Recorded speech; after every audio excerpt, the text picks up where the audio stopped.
Hello दोस्तों, स्वागत है आप सबका हमारे यूट्यूब चैनल पर। और आज हम राजस्थान ज्योग्राफी का एक बहुत ही इम्पोर्टेंट चैप्टर पढ़ने वाले हैं, जिससे कि बहुत ज़्यादा क्वेश्चंस पूछे जाते हैं अलग अलग एग्ज़ाम्स में। और इस वीडियो के साथ मैं आपको वो क्वेश्चंस भी लेके आऊँगा साथ साथ में, जो इसी चैप्टर से अब तक पूछे गए हैं। ठीक है, तो बहुत ही मज़ेदार वीडियो बनने वाला है ये। और मैं गारंटी लेता हूँ कि ऐसा वीडियो और ऐसा लेक्चर आपने देखा नहीं होगा पहले कभी। ठीक है, आपको मज़ा आने वाला है। तो देखिए, नाम क्या है? जैव विविधता। जैव विविधता का मतलब क्या होता है, आप समझिए। जीव जंतुओं में पाई जाने वाली विभिन्नता और पारिस्थितिकी जटिलता ही जैव विविधता कहलाती है। मगर मतलब जो डिफरेंस होता है ना, वो डिफरेंस जैसे कि क्लाइमेट के हिसाब से हो जाता है, और बहुत सारी नेचुरल चीज़ें होती है। जैसे कि मैं एक एग्ज़ाम्पल लेता हूँ कि है ना, जो लगभग जैसे मरुस्थल में जो जीव जंतु रहेंगे ना, उनके ज़्यादा सींग वगैरह नहीं होंगे। देखो, ऊँट के सींग नहीं होते, है ना। और जो अपने इधर जो ये पहाड़ी एरिया में जो जीव जंतु रहेंगे, है ना, उनके सींग वगैरह होंगे। जो ठंडे प्रदेश वाले जो जीव जंतु होंगे, उनके बड़े बड़े बाल होंगे ठंड से बचने के लिए। तो वो विभिन्नता होती है, उसे बोलते हैं जैव विविधता। ठीक है, विविधता मतलब विभिन्नता। उनमें एक जैसी समानता नहीं पाई जाएगी। वो क्लाइमेट के हिसाब से और भौगोलिक प्रदेशों के हिसाब से बदलती रहेगी। आप समझ पा रहे हैं जैव विविधता का मतलब? आई होप आपको समझ आ गया होगा। अब हम देखते हैं कि राजस्थान को 4 भागों में विभाजित किया गया है। जैव विविधता की दृष्टि से राजस्थान को 4 पारिस्थितिकी तंत्रों में विभाजित किया गया है। किसके हिसाब से? जैव विविधता, बायोडाइवर्सिटी बोलते हैं इंग्लिश में। ठीक है, और इसके हिसाब से जो है राजस्थान को 4 भागों में डिवाइड किया है। और जो बायोडाइवर्सिटी शब्द का प्रयोग सर्वप्रथम जिन्होंने किया, उनका नाम था एडवर्ड ओ विल्सन ने। किसने किया सर्वप्रथम? एडवर्ड ओ विल्सन ने जैव विविधता या बायोडाइवर्सिटी शब्द का प्रयोग सर्वप्रथम किया। ये कहाँ से थे? यूएसए। क्लियर? अमेरिकन थे। फिर हम बात कर रहे थे राजस्थान के 4 भौगोलिक भागों में बांटा गया है पारिस्थितिकी जैव विविधता के आधार पर। 4 पारिस्थितिकी तंत्रों में बांटा है। तो इसमें पहला नाम जो निकल कर के आता है, वो आता है आपके मरु पारिस्थितिकी तंत्र। मरु पारिस्थितिकी तंत्र का मतलब क्या हुआ? जो आपके मरुस्थलीय भाग है, उसकी बात की जा रही है, रेगिस्तान की बात की जा रही है। यहाँ पे रेगिस्तान में जो वनस्पति पाई जाती है, रेगिस्तान में भी वनस्पति तो पाई जाएगी थोड़ी बहुत, तो वो जो वनस्पति पाई जाती है उसको बोलते हैं जीरोफाइट्स वनस्पति। आप इसको ऐसे समझिए कि है ना, ये इसको बोलते हैं मतलब पुनरुद्भव वनस्पति बोलते हैं इसको। मतलब क्या होता है कि ये है ना, मतलब भूमि से बहुत मुश्किल से बेचारी बाहर निकलती है। आप समझिए, ज़ीरो फाइट मतलब बहुत ज़्यादा फाइट कर, जहाँ पे बिल्कुल ज़ीरो फाइट की उम्मीद है, वनस्पति होनी नहीं चाहिए, वहाँ पे भी ये वनस्पति निकल रही है। तो आप याद रखिए नाम को, ज़ीरो फाइट। ठीक है, ज़ीरो फाइट्स। ये मैं याद करवाने के लिए बता रहा हूँ, ऐसा कुछ वो नहीं है, पर आपको याद रह जाएगा। ज़ीरो फाइट वनस्पति मरुस्थल में पाई जाती है। इसके अलावा मरुस्थलीय पारिस्थितिकी तंत्र जो है, ये जो एरिया रहेगा, इसमें काला हिरण, चिंकारा और नेवला, और उसके अलावा खरगोश, भेड़िया और मरुस्थलीय लोमड़ी पाई जाती है। ये चीज़ आप नोट कर लीजिएगा अपने नोट्स में। अरावली पारिस्थितिकी तंत्र जो है, अरावली पर्वत पारिस्थितिकी तंत्र। तो देखिए, पर्वत है, तो पर्वतों के लिए मैं एक चीज़ आपको बता देता हूँ कि जो जैव विविधता सबसे ज़्यादा, सर्वाधिक जैव विविधता जो पाई जाती है, वो पाई जाती है पर्वतों पे। कैसे? देखिए, समझिए।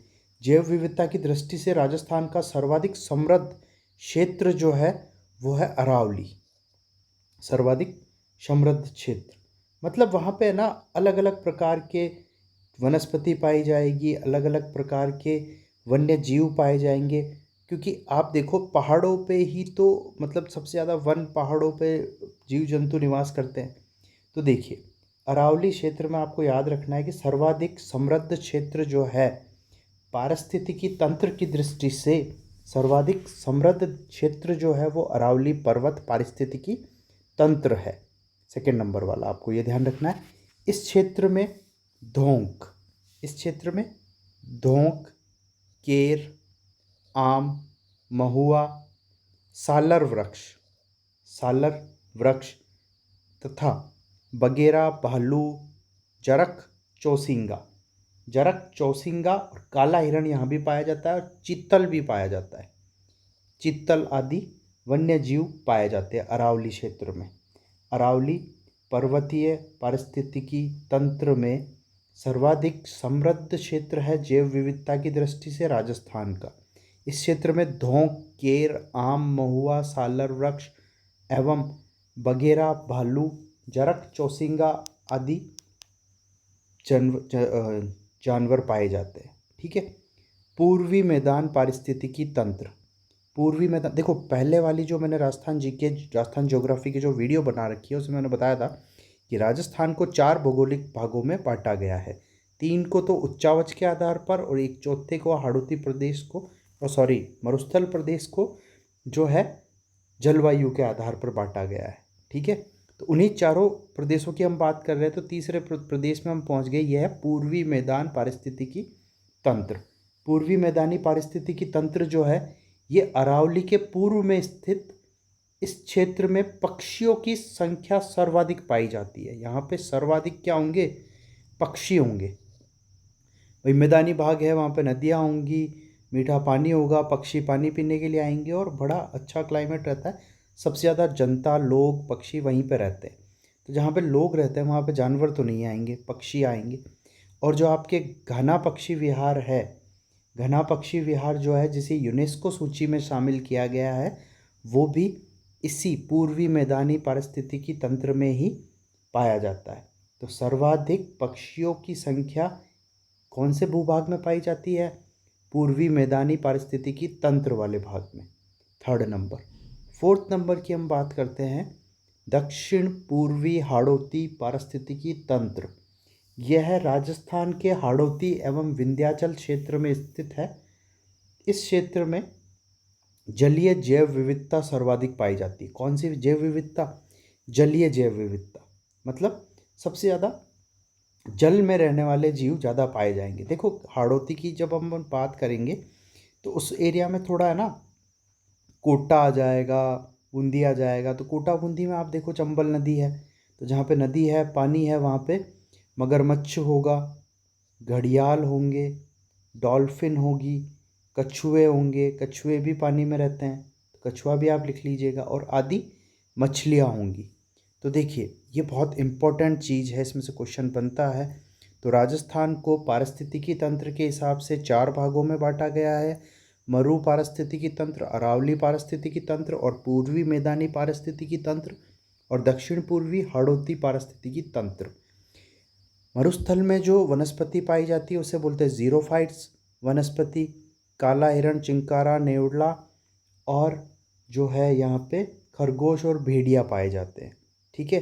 अरावली पारिस्थितिकी तंत्र में जो है यहाँ पे सर्वाधिक समृद्ध क्षेत्र पाए जाते हैं। सर्वाधिक समृद्ध क्षेत्र किस दृष्टि से? पारिस्थितिकी तंत्र और जैव विविधता की दृष्टि से सर्वाधिक समृद्ध क्षेत्र राजस्थान में अरावली पर्वत पारिस्थितिकी तंत्र है। धौंक, केर, आम, महुआ, सालर वृक्ष और बगेरा, भालू, जरख, चौसिंगा, चीथल आदि यहाँ पे जीव पाए जाते हैं। फिर तीसरे नंबर पे हम बात करते हैं पूर्वी मैदानी पारिस्थितिकी तंत्र। यहाँ पे सर्वाधिक पक्षी पाए जाते हैं, मैदानों में पक्षी पाए जाते हैं सर्वाधिक, और घना पक्षी विहार भी यहाँ स्थित है जिसे यूनेस्को की सूची में शामिल किया गया है। इसी को आप केवलादेव पक्षी विहार भी बोलते हैं। ठीक है।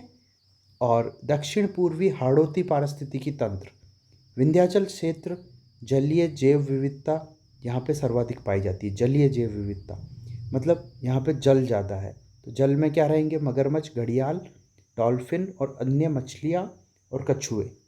क्लियर? यहाँ तक आपको समझ आ गया है तो हमारे चैनल को सब्सक्राइब कीजिए। और मेरा नाम है अमित पालोटिया। और चैनल को सब्सक्राइब करना ना भूलिए आप, क्योंकि आप अगर सब्सक्राइब नहीं करेंगे ना तो ये सब चीज़ें जो मैं अलग अलग वीडियोस बनाता रहता हूँ, रोज़ाना के 2 वीडियोस में डालता हूँ, वो वीडियोस आप तक नहीं पहुँच पाएंगे, और पहुँचेंगे तो लेट हो जाएंगे। और ये जो वीडियो है वो मैं बता देता हूँ आपको कि आपके जो RS प्री का एग्ज़ाम होगा 2023, उसके लिए ये पूरा वीडियो मोस्ट इम्पोर्टेंट है। उसी के साथ में अभी मैं बताऊंगा कि और भी कौन कौन से एग्ज़ाम्स हैं जिनमें इस चैप्टर से रिलेटेड क्वेश्चंस पूछे गए हैं और पूछे जाते हैं। ये बहुत इम्पोर्टेंट चीज़ है, एक क्वेश्चन पक्का आना है यहाँ से। ठीक है? RS में नहीं, LDC, क्लर्क, मतलब कांस्टेबल, पटवारी, ये वनपाल, वन रक्षक, VDO, first grade, second grade, REET, सब में। ठीक है? जो भी लाइब्रेरियन वगैरह जो भी एग्ज़ाम होते हैं, JEN VN राजस्थान में जो भी एग्ज़ाम होते हैं, हर एक एग्ज़ाम में एक क्वेश्चन आया हुआ है, अभी अपन देखेंगे। अब देखिए आगे चलते हैं। जैव विविधता संरक्षण। अब क्या हुआ कि हमने अभी ऊपर देखा कि जैव विविधता होती क्या है, कि अलग अलग जगह पे अलग अलग तरीके की वनस्पति पाई जाएगी और अलग अलग तरीके के वन्य जीव पाए जाएंगे। अब इन वन्य जीव और वनस्पति को संरक्षण 2 प्रकार से प्रदान किया जाएगा। संरक्षण का मतलब होता है कि इनकी देखभाल की जाएगी, इन्हें बचाया जाएगा। ये जानवर आजकल बहुत ज़्यादा मर रहे हैं। ठीक है? तो इनको बचाने के लिए 2 प्रकार से उपाय किए गए। पहला जो उपाय है उसे बोला गया है स्वस्थानीय संरक्षण, यानी कि इन सिटू कंजर्वेशन। ठीक है? एंड सेकंड जो है उसका नाम है बहिस्थानीय संरक्षण, एक्स सिटू कंजर्वेशन। ठीक है? तो ये हो गया। अब देखो, स्वस्थानीय संरक्षण जो है उसको आप क्या बोलेंगे? संकटकालीन प्रजाति को उनके प्राकृतिक आवास में संरक्षण देना। मतलब जो संकटकालीन प्रजाति है, मतलब जो लुप्त हो रही है प्रजातियां, उनको प्राकृतिक आवास में संरक्षण प्रदान करना। उनके प्राकृतिक आवास में ही संरक्षण प्रदान कर दिया जाता है। मतलब जहाँ वो जंगल में रहते हैं उसी जंगल में उनको रखा जाता है और वहाँ पे उनको संरक्षित किया जाता है। उसके लिए क्या बनाया जाता है? उसके लिए राष्ट्रीय उद्यान, अभ्यारण्य, बाघ संरक्षण परियोजना, रामसर साइट, कंजर्वेशन रिजर्व, अखेट निषेध क्षेत्र और जैवमंडल, इन सब का निर्माण किया जाता है। सेकंड जो है बहिस्थानीय संरक्षण, इसका मतलब क्या है? संकटग्रस्त पादप और जंतुओं को कृत्रिम आवास में, यहाँ पे प्राकृतिक आवास था और यहाँ पे कृत्रिम आवास है। आप डिफरेंस को समझिए। क्या कह रहे हैं ये कि इस विधि में संकटग्रस्त पादप व जंतु प्रजातियों को उनके प्राकृतिक आवास से बाहर कृत्रिम आवास में संरक्षण प्रदान किया जाता है। मतलब प्राकृतिक आवास से बाहर जंतुआलय में रखा जाएगा, मृग उद्यान में रखा जाएगा, या पशु जीन बैंक में उन्हें रखा जाएगा बचाने के लिए। क्लियर? तो ये चीज़ें हैं इम्पोर्टेंट। समझ पा रहे हैं आप? और यहाँ से क्वेश्चन बनता है, बिल्कुल क्वेश्चन बनता है। और हम RS प्री का बैच शुरू करने जा रहे हैं। ऑनलाइन ऑफलाइन दोनों बैचेस चलेंगे। और PTET और BSTC के बैच शुरू हो चुके हैं बहुत ही कम फीस में। ठीक है? आप ज्वाइन कर सकते हैं। और अगर आपने अभी तक भी हमारे चैनल को सब्सक्राइब नहीं किया तो सब्सक्राइब कर दीजिए और वीडियो को लाइक कर दीजिए और शेयर करना ना भूलिए अपने दोस्तों के साथ, ताकि वो भी पढ़ाई कर सकें। और अगर आप RSCIT करना चाह रहे हैं तो भी आप हमें संपर्क कर सकते हैं इस नंबर पर। ठीक है? और आगे चलते हैं। अब आगे क्या बात करेंगे हम? आगे देखिए क्या बात करेंगे। देखिए आगे बात करते हैं हम। अब बात करेंगे हम कि राजस्थान में या इंडिया में जो है आपके जैव विविधता संरक्षण के लिए क्या क्या प्रयास किए गए, है ना। जैव विविधता मतलब जीवों और वनस्पति को बचाने के लिए, उनका संरक्षण करने के लिए क्या क्या प्रयास किए गए हैं। तो सबसे पहले हम प्रयासों की बात करेंगे। कहाँ पे? राजस्थान में। राजस्थान स्तर पर क्या प्रयास हुए हैं? राजस्थान स्तर पर क्या प्रयास हुए हैं? तो उसके लिए देखिए 14 सितंबर को, है ना, 14 सितंबर 2010 को राजस्थान में राज्य जैव विविधता बोर्ड की स्थापना की गई। कौन सा बोर्ड बनाया गया? राजस्थान राज्य जैव विविधता बोर्ड की स्थापना की गई। ठीक है, की स्थापना की गई। कब की गई? 14 सितंबर 2010 को राजस्थान राज्य स्तर पर जैव विविधता संरक्षण के लिए राजस्थान राज्य जैव विविधता बोर्ड की स्थापना की गई। ठीक है, राजस्थान में जैव विविधता स्थल के रूप में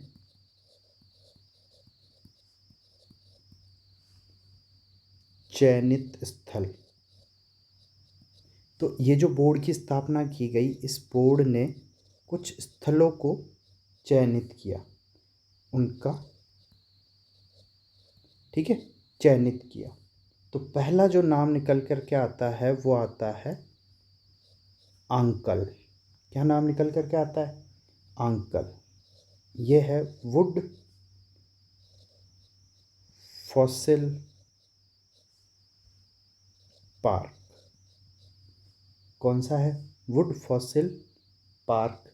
ये आपके पड़ता है जैसलमेर में। तो सबसे पहला जो राजस्थान में जैव विविधता स्थल के रूप में चयनित किया गया, उसका नाम क्या है? आंकल वुड फॉसिल पार्क, जैसलमेर में। ठीक है, दूसरा जो है वो है आपके नाग पहाड़। दूसरा कौन सा एरिया है? नाग पहाड़। ये कहाँ पड़ता है? ये आपके पड़ता है अजमेर में, नाग पहाड़। क्लियर? सेकंड नंबर पे क्या आ रहा है आपके? नाग पहाड़, अजमेर में। और तीसरा जो स्थल जो चयनित किया गया वो है छापोली। कौन सा स्थान है वो? छापोली, है ना। छापोली में क्या है? मनसा माता, झुंझुनू में ये पड़ता है।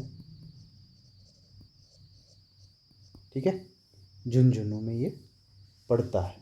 तो छापोली, मनसा माता। पहला आंकल कहाँ पड़ता है? जैसलमेर में, वुड फॉसिल पार्क। फिर है दूसरा नाग पहाड़, अजमेर। और छापोली, मनसा माता, झुंझुनू। ठीक है। फिर आगे देखिए, नेक्स्ट क्या है कि राजस्थान में जैव विविधता पार्क बनाया गया। इसके बाद में जैव विविधता पार्क। ये जैव विविधता पार्क कहाँ बनाया गया? देखिए, ये बनाया गया गमधर वन क्षेत्र को। कौन से वन क्षेत्र को? गमधर वन क्षेत्र को। ये जो गमधर वन क्षेत्र है ये आपके पड़ता है उदयपुर में। कहाँ पड़ता है? उदयपुर में। तो देखिए, राजस्थान में जैव विविधता पार्क जो है गमधर वन क्षेत्र में बनाया गया और जैव विविधता स्थल के रूप में चयनित किया गया पहला आंकल, दूसरा नाग पहाड़ी और तीसरा छापोली मनसा माता। क्लियर? तो ये चीज़ आप समझते जाइए और याद करते जाइए, साथ साथ में नोट्स बनाते जाइए, लिखते जाइए, क्योंकि आप पेन कॉपी पेन लिख करके नहीं बैठेंगे, ये चीज़ वीडियो एक बार देखेंगे और आपके दिमाग से निकल जाएगी, कोई मतलब नहीं है, और मेरी मेहनत का भी कोई फ़ायदा नहीं मिलेगा, मुझे भी और आपको भी। इसलिए आपको ध्यान रखना है 14 सितंबर 2010 को राजस्थान राज्य जैव विविधता बोर्ड की स्थापना की गई। इस बोर्ड ने स्थल के रूप में चयन किया। पहला स्थल था आंकल, दूसरा नाग पहाड़ी, तीसरा छापोली मनसा माता, और जैव विविधता पार्क का निर्माण किया गया। वो किया गया गमधर वन क्षेत्र, ये उदयपुर में पड़ता है, गमधर वन क्षेत्र। क्लियर? तो ये हमने बात की कि जैव विविधता संरक्षण के जो प्रयास किए गए वो कहाँ किए गए? राजस्थान स्तर पर ये प्रयास किए गए जो मैंने लिखे हैं। अब हम आगे बात करेंगे अंतर्राष्ट्रीय स्तर पर। सेकंड पॉइंट आ जाएगा आपके अंतर्राष्ट्रीय स्तर पर क्या प्रयास किए गए। ठीक है, तो आप देखेंगे अंतर्राष्ट्रीय स्तर पर क्या क्या प्रयास किए गए। पहला नाम आएगा IUCN का, IUCN। IUCN का मतलब होता है, आई से हो जाएगा इंटरनेशनल, यू से बनेगा आपकी यूनियन, ठीक है, सी फॉर कंजर्वेशन ऑफ नेचुरल नहीं है ये, ऑफ नेचर। क्लियर? तो ये हो गया, क्या हो गया ये? अंतर्राष्ट्रीय स्तर पर किसका गठन किया गया?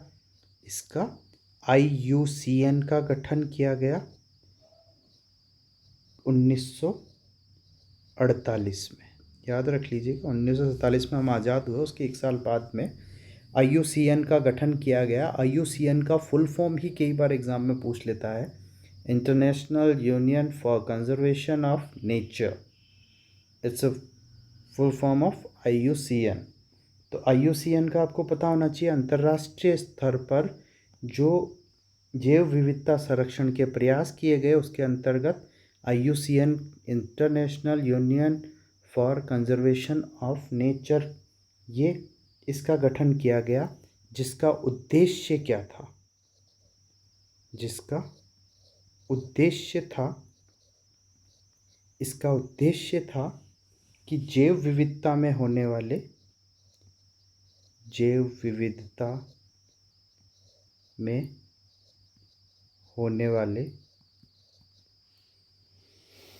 कमी को, जैव विविधता में होने वाली कमी को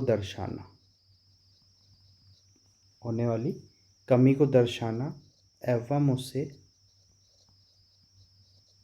रोकना या रोकने के लिए प्रयास करना। ठीक है, तो जैव विविधता में होने वाले कमी को दर्शाना एवं उसे रोकने के प्रयास करना, क्या उद्देश्य था? अंतर्राष्ट्रीय स्तर पर IUCN के गठन करने का ये उद्देश्य था। क्लियर? अब हम थोड़ा सा आगे चलते हैं। ये हो गया फर्स्ट, मतलब ये IUCN जो था फर्स्ट था। इंटरनेशनल लेवल पर ही सेकंड जो चीज़ की स्थापना की गई वो की गई रेड डेटा बुक। किसकी स्थापना की गई? Red data book. अब देखिए, आपको बड़ा बोरिंग लग रहा होगा, बट हम आगे जाके बड़ी इंटरेस्टिंग चीज़ें पढ़ेंगे यहाँ पे। थोड़ा सा ये जो है इंटरनेशनल लेवल वगैरह ये थोड़ा सा है, लेकिन क्वेश्चन बनता है यहाँ से। ये चीज़ें अगर आप मेरे वीडियोस देखेंगे सारे और आप रेगुलरली उसको लिखेंगे कॉपी में और उसको याद कर लेंगे तो आपका RS प्री निकल जाएगा, बिल्कुल गारंटी, आई गारंटी। और साथ में जो नीचे वाले एग्ज़ाम्स हैं वो तो सारे निकल ही जाएंगे। और यही चीज़ें पढ़ाने के बड़े बड़े इंस्टीट्यूट जो है वो लाखों रुपए फ़ीस ले रहे हैं। यही चीज़ें जो मैं आपको समझा रहा हूँ इतने अच्छे तरीके से, तो थोड़ा सा आप देख लीजिए। और ऑनलाइन अगर आप ये कोर्स भी अगर आप ऑनलाइन बाई करने जाते हैं कहीं पे, तो भी आपको 10, 20, 25 हज़ार तक पे करना पड़ता है ऑनलाइन के लिए भी, और आप लाइब्रेरी में बैठ के उसको पूरा देख भी नहीं पाते हो। ठीक है, इसे IUCN द्वारा जारी किया जाता है। ये जो बुक है इसे IUCN द्वारा ही जारी किया जाता है। सबसे जो फर्स्ट बुक ये इन्होंने जारी की वो कब जारी की? 1972 में। 48 में ये IUCN बना और 1972 में इन्होंने first book red data book जो है वो जारी की। इसमें क्या है कि कमी को दर्शाता, मतलब डाटा मिलेगा कि भाई जैव विविधता में कितनी कमी आ गई, कहाँ कहाँ कमी आ गई, सारा डाटा होगा इस बुक के अंदर। और उस डाटा के हिसाब से वो क्या कर देंगे कि भाई कितनी कमी हुई है, क्या हुई है, उसे रोकथाम के लिए क्या क्या करना चाहिए। तो उसके लिए रेड डाटा बुक तैयार की जाइए। और संकटग्रस्त प्रजातियों को दर्शाना होता है इसके अंदर कि भाई कौन कौन सी जो प्रजातियां हैं वो संकटग्रस्त है। संकटग्रस्त प्रजातियों को दर्शाना होता है इसमें। क्लियर कि अभी कौन सी प्रजातियां हैं जो सबसे ज़्यादा संकटग्रस्त है, ख़त्म हो रही है, उन्हें बचाओ। इसका जो है प्रतीक चिन्ह भी पूछा जाता है एग्ज़ाम में। तो प्रतीक चिन्ह क्या होता है? इसका प्रतीक चिन्ह हो जाएगा आपके लाल पांडा। क्या प्रतीक चिन्ह हो जाएगा आपके? रेड डाटा बुक, यहाँ रेड से आपको लाल मिल रहा है तो लाल पांडा, रेड पांडा जो है वो इसका प्रतीक चिन्ह है। ये इम्पोर्टेंट चीज़ें हैं जो भी हम डिस्कस कर रहे हैं। तो देखिए, सबसे पहले जो है 1948 में IUCN का निर्माण किया गया अंतर्राष्ट्रीय स्तर पर। IUCN का काम क्या होगा कि जैव विविधता में होने वाले विभिन्न कमी को दर्शाना और उसे रोकना। रेड डाटा बुक जो है उसके लिए तैयार की गई ताकि कितनी कमी हुई है, क्या है, डाटा की जानकारी मिले हमें। 1972 में जारी किया गया पहला रेड डाटा बुक। ठीक है, IUCN द्वारा संकटग्रस्त प्रजातियों को इसमें दर्शाया जाता है और उसे प्रतीक चिन्ह क्या दिया गया? लाल पांडा। बस इतनी सी बात है। तीसरा जो इंटरनेशनल प्रयास बचाने के लिए जो काम हुआ वो हुआ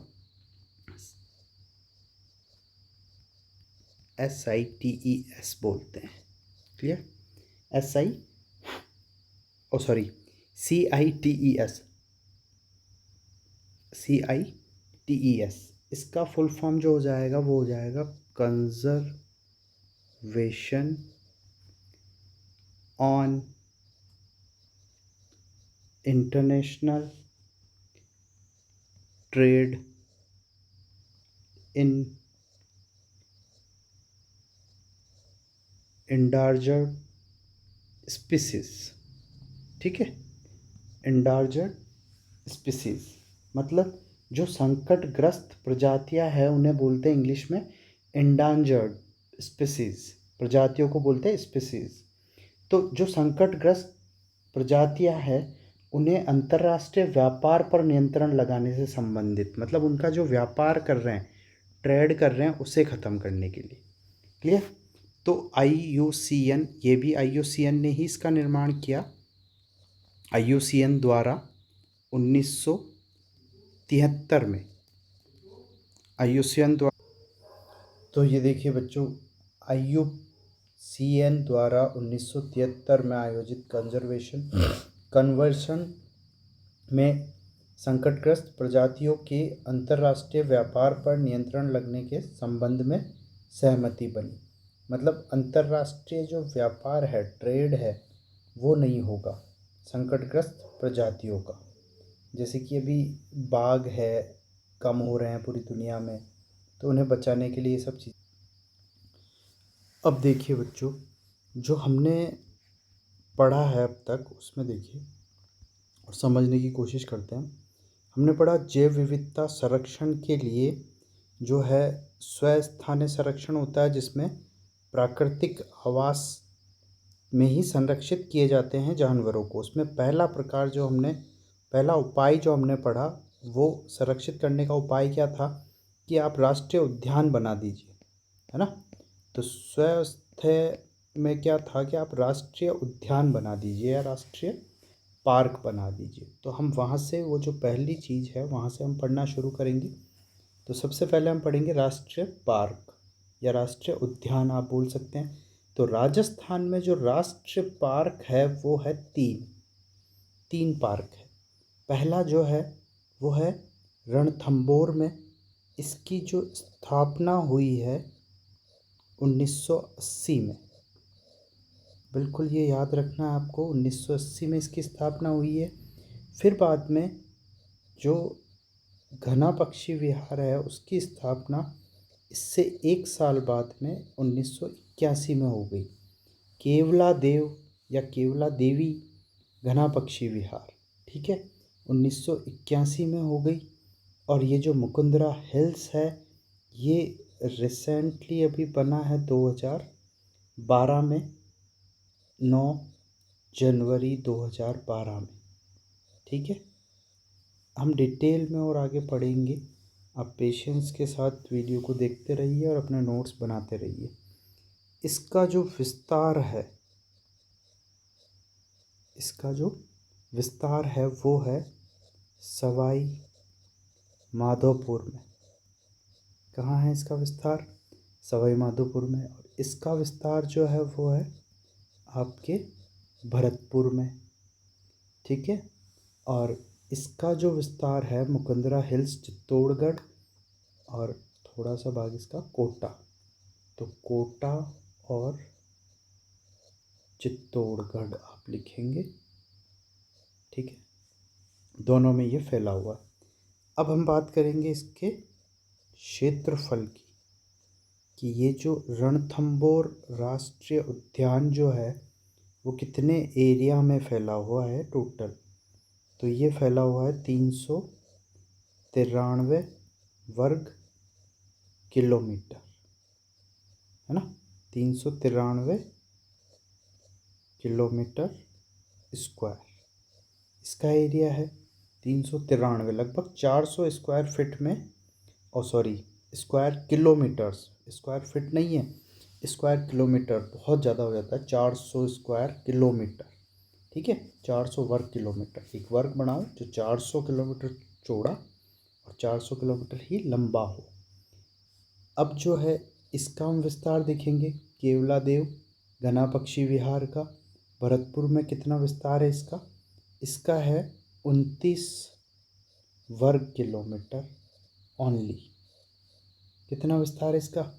29 वर्ग किलोमीटर। ज़्यादा बड़ा नहीं है, ये छोटा सा है। क्यों छोटा है इसका रीज़न हम आगे पढ़ेंगे अभी। और जो ये कोटा में है, चित्तौड़ में है मुकुंदरा हिल्स, ये है 199 वर्ग किलोमीटर एरिया में फैली हुई। ये चीज़ें आपको याद रखनी है। तो रणथंभौर जो है 1980 में बना, केवला देव या घना पक्षी विहार 1981 में, और मुकुंदरा हिल्स जो है वो 2012 9 जनवरी 2012 को। विस्तार जो है इसका सवाई माधोपुर में पाया जाता है। रणथंभौर का, रणथंभौर जो है 393 वर्ग किलोमीटर एरिया में फैला हुआ है। केवला देव घना पक्षी विहार जो है वो भरतपुर में है, केवल 29 स्क्वायर किलोमीटर में फैला हुआ है। मुकुंदरा हिल्स जो है वो चित्तौड़गढ़ और कोटा 199 वर्ग किलोमीटर एरिया में फैला हुआ है, ठीक है। अब आगे चलते हैं, हम इनके बारे में बात करेंगे डिटेल में। तो डिटेल में क्या बातें करेंगे देखिए। अब जो है आपको चीज़ पढ़ने को मिलेगी कि रणथंभौर जो है इसकी विशेषता क्या है, यहाँ पे विशेष क्या है। तो सबसे विशेष जो है, आप वहाँ पे जाएंगे, मैं गया हुआ हूँ 2 बार। तो एक गणेश जी का मंदिर है, वो है त्रिनेत्र गणेश जी का टेम्पल है, वहाँ पे मंदिर है, ऊपर पहाड़ी पर है थोड़ा, ठीक है। दूसरी विशेषता जो है वहाँ पे वो ये है, वहाँ पे एक कुक्कर, या जो कुक्कर मतलब जो डॉग होते हैं ना, कुत्ते, उनकी कुक्कर घाटी है, या इसे आप बोलते हैं डॉग वैली। क्या बोलते हैं साहब, डॉग वैली। तीसरी जो वहाँ विशेषता मिलती है, एक मछली नहीं, ये मछली नहीं है, ये है मछली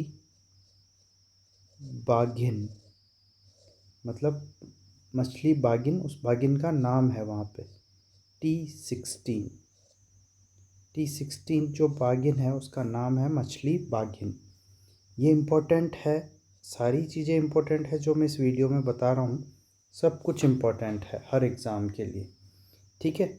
और अभी हम डिस्कस करेंगे कि ये जो है चित्तौड़गढ़, रणथंभौर, ताल छापर, इनके क्वेश्चंस कहाँ कहाँ बने हैं और कैसे क्वेश्चंस बने हैं उनके बारे में, ठीक है। तो मछली बाघिन, अब इस मछली बाघिन के बारे में आप समझ लीजिए कि इस मछली बाघिन को बोला जाता है क्रोकोडाइल किलर। क्या बोला जाता है, क्रोकोडाइल किलर, ठीक है। और क्रोकोडाइल किलर बोला जाता है इसे, और रणथंभौर की रानी बोला जाता है इसे। क्या बोला जाता है, रणथंभौर की रानी, ठीक है। रणथंभौर की रानी बोला जाता है, क्रोकोडाइल किलर बोला जाता है, और मछली बाघिन इसका नाम है।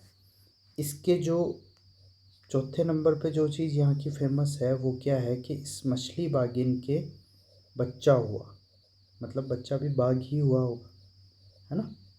तो बाघ हुआ, उस बाघ का नाम, मतलब ये T16 है तो इसका बच्चा T17, ठीक है, और उसका नाम रखा कृष्णा।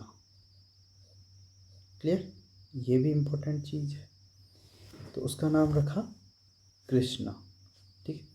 और BBC ने पांचवा जो अचीवमेंट निकल के आता है वो ये है कि BBC ने इस दुर्ग को लाइफ टाइम अचीवमेंट अवार्ड दे रखा है, ठीक है। लाइफ टाइम अचीवमेंट अवार्ड इसे मिल रखा है। ये हमने बात कर ली रणथंभौर के बारे में जो कि सवाई माधोपुर में स्थित है। अब हम बात करेंगे भरतपुर, केवलादेव घना पक्षी विहार के बारे में।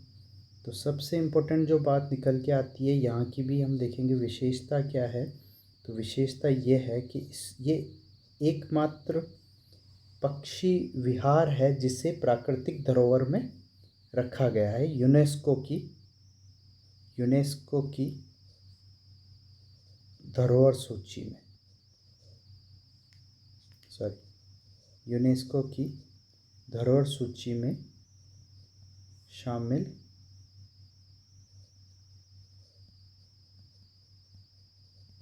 राज्य की प्राकृतिक धरोहर। अब आपसे पूछ ले कि इसे कब यूनेस्को धरोहर सूची में शामिल किया गया, तो 1985। कब शामिल किया गया, 1985 को। यहाँ पे आपको सबसे ज़्यादा मिलेंगे साइबेरियन सारस, और साइबेरियन सारस के लिए ये जगह फेमस है, ठीक है। साइबेरिया से जो सारस आते हैं यहाँ पे आते हैं, ठीक। दूसरी बात जो है यहाँ के लिए वो है डॉक्टर सालिम अली की कार्यस्थली है। क्या है, डॉक्टर सालिम अली की कार्यस्थली है, और राज्य का एकमात्र पक्षी संरक्षण, मैंने कहा संरक्षण मतलब उनको बचाने के लिए जो स्वास्थ्य जो स्थान बनाए जाते हैं उन्हें, तो ये पक्षियों के लिए एकमात्र संरक्षण स्थली है। क्वेश्चन आ जाता है कि बाघ के लिए संरक्षण स्थली तो रणथंभौर, पक्षियों के लिए संरक्षण स्थली तो केवलादेव घना पक्षी विहार का नाम आप लेंगे, समझ पा रहे हैं आप दोनों चीज़ें? तो ये पक्षियों के लिए एकमात्र राजस्थान की संरक्षण स्थली है केवलादेव घना पक्षी विहार। नेक्स्ट जो है बात करेंगे हम रामसर साइट। आगे देखेंगे रामसर साइट क्या है डिटेल में। अभी तो मैं आपको बता देता हूँ कि रामसर साइट में शामिल राजस्थान का प्रथम राष्ट्रीय पार्क है। ये पहला राष्ट्रीय पार्क है जो रामसर साइट में शामिल हुआ है। तो यहाँ से बहुत इंपॉर्टेंट चीज़ें निकल के आती है, ठीक है। केवलादेव घना पक्षी विहार यूनेस्को की धरोहर सूची में 1985 को शामिल किया गया। साइबेरियन सारस यहाँ मिलते हैं। डॉक्टर सालिम अली की कार्यस्थली है। राज्य का एकमात्र पक्षी संरक्षण स्थल घना पक्षी विहार और रामसर साइट में शामिल राजस्थान का प्रथम राष्ट्रीय पार्क कौन सा है? घना पक्षी विहार। क्लियर। नेक्स्ट हम देखते हैं, अब चलते हैं थर्ड। मुकुंदरा हिल्स 9 जनवरी 2012 को स्थापना हुई। इसका फैलाव जो है वो कोटा और चित्तौड़गढ़ में देखा जाता है। 199 वर्ग किलोमीटर में ये फैली हुई है। इसकी विशेषता क्या है? इसकी विशेषता है ये जो है सबसे नवीनतम राष्ट्रीय उद्यान है। नवीनतम राष्ट्रीय उद्यान है। दूसरी विशेषता जो है गागरोनी तोते यहाँ मिलते हैं। कौन से तोते मिलते हैं? गागरोनी तोते, है ना, पैरट्स। इनका नाम क्या है? गागरोनी तोते तो देशी भाषा में हम बोलते हैं, इनका नाम जो है वो है अलेक्जेंड्रिया पैराकीट।